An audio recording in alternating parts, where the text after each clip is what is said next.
If you're a landlord or tenant in Connecticut that has recently been involved in an eviction, you may be wondering what to do if personal belongings were left behind in the residence. While some tenants may intentionally leave behind many bulky items, it's not uncommon that through a quick eviction process, some might accidentally forget to remove valuable heirlooms and possessions. With that, it's important to listen to the following laws in Connecticut about abandoned property, or landlords can potentially find themselves in legal trouble.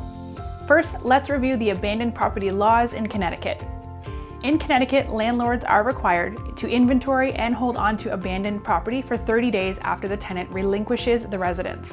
The law states that landlords are required to provide the former tenant with notice of their abandoned property via certified mail with return receipt requested, and that if they wish to re-rent the space, the items must be moved to a secure and dry location. There is no statement clarifying whether the tenant is responsible for moving and storage charges, so the landlord may be responsible for storage fees. It should also be noted that if a tenant is evicted and stays past the expiration, the state marshal may remove any property in the home, and the possessions must be transferred to a storage location designated by the chief executive officer of the town in which the residence is located.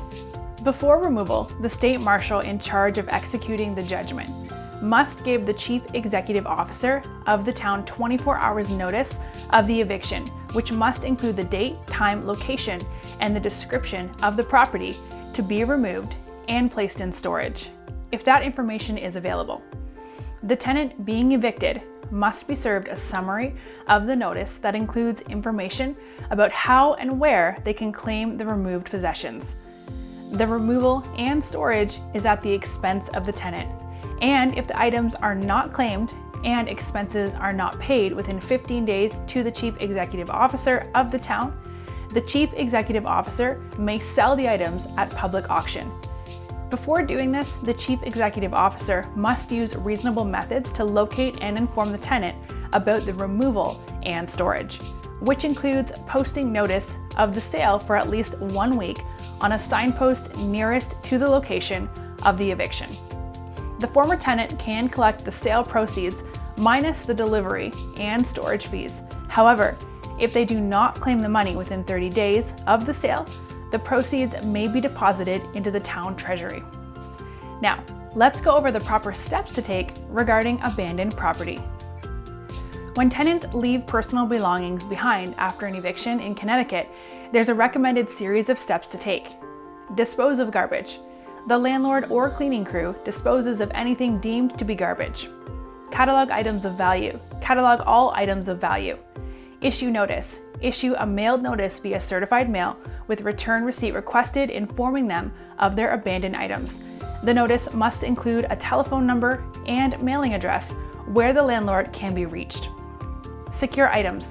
The landlord may choose to keep the items in the property or move them to a secure and dry storage location. Allow the tenant to collect possessions.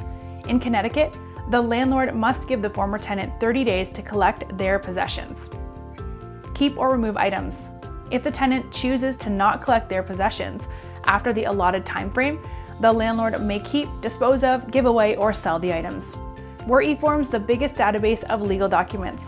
Access official templates for evictions, leases, and formal notices at the link below. And don't forget to hit that subscribe button for more videos every week.